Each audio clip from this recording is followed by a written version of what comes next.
بسم اللہ الرحمن الرحیم۔ السلام علیکم، آپ دیکھ رہے ہیں الف نیوز اور میں ہوں آپ کے ساتھ ماجد علی۔ شامل کرتے ہیں پاکستان اور دنیا بھر سے breaking news head lines. Gaza میں بارودی سرنگ کے دھماکے میں 21 اسرائیلی فوجی مارے گئے۔ ٹائمز آف اسرائیل کے مطابق غزہ کے وسطی علاقے کے صوفیم کی سرحد کے نزدیک حماس کے ٹھکانوں اور ان کے زیر استعمال عمارتوں کو تباہ کرنے کے دوران بارودی سرنگ کا دھماکہ ہو گیا۔ اسرائیلی فوج کے ترجمان کا کہنا تھا کہ اس علاقے میں حماس کے ٹھکانوں اور ان کے تباہال انفراسٹرکچر کو ڈھا کر ایک بفر زون قائم کرنے کی کوشش کی جا رہی تھی تاکہ یہودی آباد کار اس محفوظ بفر زون کے ذریعے واپس اپنے گھر جا سکیں۔ ترجمان نے مزید کہا کہ حماس نے آپریشن کے دوران اسرائیلی فورسز کی حفاظت پر معمور ایک ٹینک کو نشانہ بنایا، جس کے بعد 2 عمارتوں میں خوفناک دھماکہ ہو گیا۔ عمارتیں گر گئی جس میں 2 درجن سے زائد فوجی دب گئے۔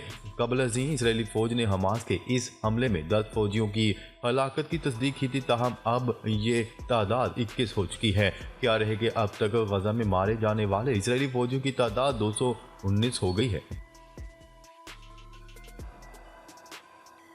خبر کے اگلے حصے میں بات کرتے ہیں غزہ میں اسرائیلی فوج کی کارروائی میں اضافہ۔ ایک بار پھر ہسپتالوں کا محاصرہ کر لیا گیا۔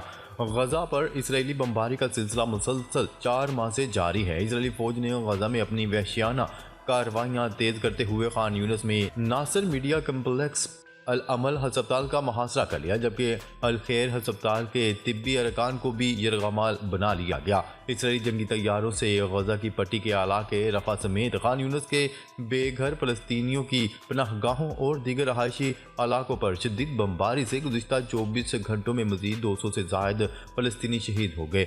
عرب میڈیا کی رپورٹ کے مطابق غزہ شہر کے ارمیلا محلے میں رہائشی اپارٹمنٹ پر اسرائیلی جنگی طیاروں کی بمباری کے نتیجے میں متعدد افراد زخمی اور شہید ہو گئے، اور شہر میں یرموک مارکیٹ میں ایک کار پر حملے کے نتیجے میں بھی 3 افراد شہید ہو گئے۔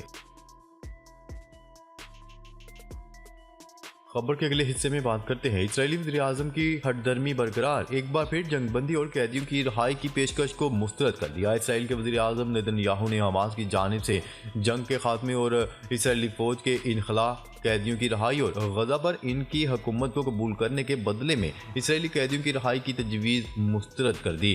الجزیرہ کی رپورٹ کے مطابق نیتن یاہو نے کہا ہے کہ میں حماس کی جانب سے ہتھیار ڈالنے کی شرائط کو یکسر مسترد کرتا ہوں۔ انہوں نے مزید کہا کہ اگر ہم پیشکش قبول کرتے ہیں تو ہم اپنے شہریوں کی حفاظت کی ضمانت نہیں دے پائیں گے، ہم انخلاء کرنے والوں کو بحفاظت گھر نہیں لا سکیں گے، اور آئندہ بھی 7 اکتوبر جیسا واقعہ پیش آ سکتا ہے۔ دوسری جانب اسرائیل میں یرغمالیوں اور لاپتہ خاندانوں کے فورم نے مقبوضہ بیت المقدس میں اسرائیلی رہنماؤں کے نجی گھروں کے باہر احتجاج کیا اور اس بات کا عہد کیا کہ جب تک وہ قیدیوں کی رہائی کے معاہدے پر رضامند نہیں ہو جاتے وہاں سے نہیں نکلیں گے۔ خبر کے اگلے حصے میں بات کرتے ہیں یورپی یونین وزراء خارجہ اجلاس کا اسرائیل پر 2 ریاستی حل کے لیے زور۔ عرب میڈیا کی رپورٹ کے مطابق اسرائیلی وزیر خارجہ نے فلسطین کے لیے بحیرہ روم میں جزیرہ بنانے کی پیشکش کر دی، جبکہ اجلاس میں شریک وزراء خارجہ نے تجویز پر برہمی کا اظہار کر دیا۔ فلسطینی وزراء خارجہ نے کہا کہ جزیرہ بنانے کی پیشکش کرنے والے خود جا کر جزیرے میں بس جائیں، ہم اپنی سرزمین سے ہرگز دستبردار نہیں ہوں گے۔ اجلاس کے دوران یورپی ممالک کے وزراء خارجہ نے اسرائیلی تجویز کو بھونڈا مذاق قرار دے دیا۔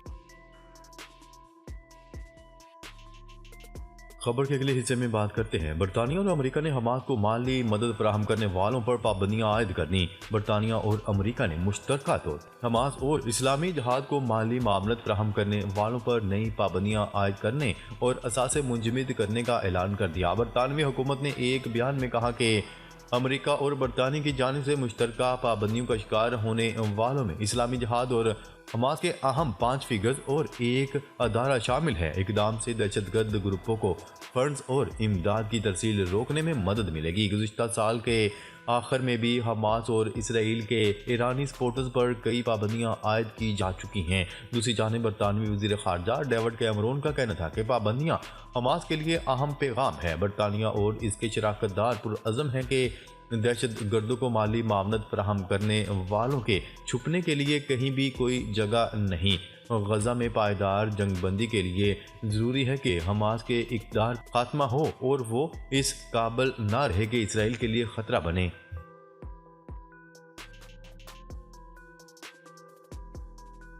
خبر کے اگلے حصے میں بات کرتے ہیں اسرائیلی یرغمالیوں کے لواحقین نے پارلیمنٹ پر دھاوا بول دیا۔ مقبوضہ بیت المقدس غزہ میں اسرائیلی یرغمالیوں کے لواحقین نے اسرائیلی پارلیمنٹ میں جاری اجلاس پر دھاوا بول دیا۔ غیر ملکی خبرساں ادارے کی رپورٹ کے مطابق حماس کے ہاتھوں یرغمالی بنائے گئے اسرائیلیوں کے لواحقین نے یروشلم میں پارلیمانی کمیٹی برائے خزانہ کے اجلاس پر دھاوا بول دیا اور قانون سازوں سے مطالبہ کیا کہ وہ ان کے پیاروں کی رہائی کے لیے مزید اقدامات کریں۔ مظاہرین سیکیورٹی حصار توڑ کر پارلیمنٹ کی عمارت میں موجود کمیٹی میٹنگ روم میں داخل ہوئے، جنہوں نے اپنے ہاتھوں میں اپنے پیاروں کی تصاویر بھی اٹھا رکھی تھی۔ لواحقین نے وزیر اعظم نیتن یاہو کے حماس کے ساتھ معاہدے سے مسلسل انکار کی ضد پر شدید غم و غصے کا اظہار کیا اور وہاں چیخ و پکار کرتے ہوئے کہا کہ تم سب ابھی اسی وقت اپنی کرسیوں سے اٹھ جاؤ۔ مظاہرین کا کہنا تھا کہ آپ یہاں نہیں بیٹھیں گے جب تک ہمارے بچے وہاں مر رہے ہیں۔ اسرائیل کا کہنا تھا کہ 7 اکتوبر کو حماس کے حملوں کے دوران اغوا کیے گئے 130 سے زائد افراد لاپتہ ہیں۔ نومبر کے آخر میں 6 روزہ جنگ بندی کے دوران حماس نے 100 سے زائد یرغمالیوں کو رہا کیا تھا۔ خبر کے اگلے حصے میں بات کرتے ہیں سابق امریکی صدر ڈونلڈ ٹرمپ کو صدارتی انتخابات سے قبل اہم کامیابی مل گئی۔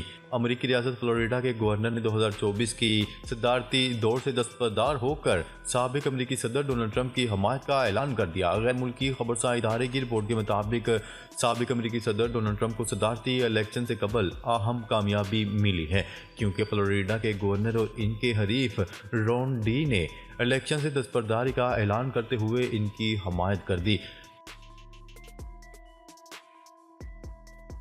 خبر کے اگلے حصے میں بات کرتے ہیں اسرائیل کے حماس کو جنگ بندی کی تجویز۔ اسرائیل نے فلسطین کی مزاحمتی تنظیم حماس کو 2 ماہ کے لیے جنگ بندی کی تجویز دے دی۔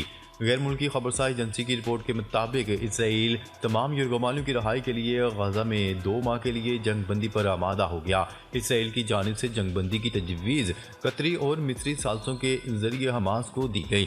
اس سے قبل سعودی عرب نے فلسطین کا مسئلہ ہونے تک اسرائیل کے ساتھ تعلقات معمول پر نہ لانے کا اعلان کر دیا۔ سعودی وزیر خارجہ شہزادہ فیصل بن فرحان نے اپنے ایک تازہ انٹرویو میں کہا کہ فلسطین کا مسئلہ حل کیے بغیر اسرائیل کے ساتھ تعلقات کی بحالی کی بات ہرگز نہیں ہو سکتی۔ انہوں نے کہا کہ فلسطین کے مسئلے کو حل کرنے کے لیے ہمیں استحکام کی ضرورت ہے اور استحکام کے ذریعے ہی یہ مسئلہ حل ہو سکتا ہے۔ اسرائیل کے ساتھ تعلقات کی بحالی کے لیے ہم فلسطین کے لیے فائدہ حاصل کر سکتے ہیں۔ فیصل بن فرحان نے کہا کہ سعودی عرب کے لیے سب سے زیادہ اہم غزہ میں جاری تصادم اور عام شہریوں کی اموات کو روکنا ہے، جبکہ اسرائیل غزہ اور وہاں کی عام آبادی کو ختم کر رہا ہے، جو کسی بھی طرح سے قابل قبول نہیں ہے اور اسے روکنا ضروری ہے۔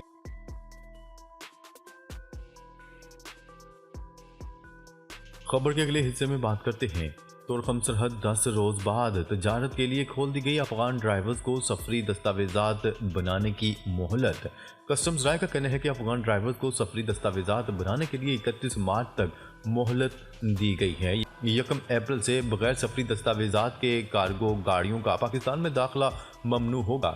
کسٹم ذرائع نے مزید بتایا ہے کہ تورخم بارڈر کھولنے کا فیصلہ پشاور میں افغان کونسل جنرل اور پاکستانی حکام کے درمیان طے پایا۔ کسٹم حکام کا کہنا ہے کہ کارگو گاڑیوں کے لیے سفری دستاویزات کا فیصلہ وفاقی حکومت نے کیا تھا، جس پر 13 جنوری کو عمل درآمد شروع ہوا۔ اس کے بعد افغان حکومت نے تجارت کے لیے سرحد بند کر دی تھی۔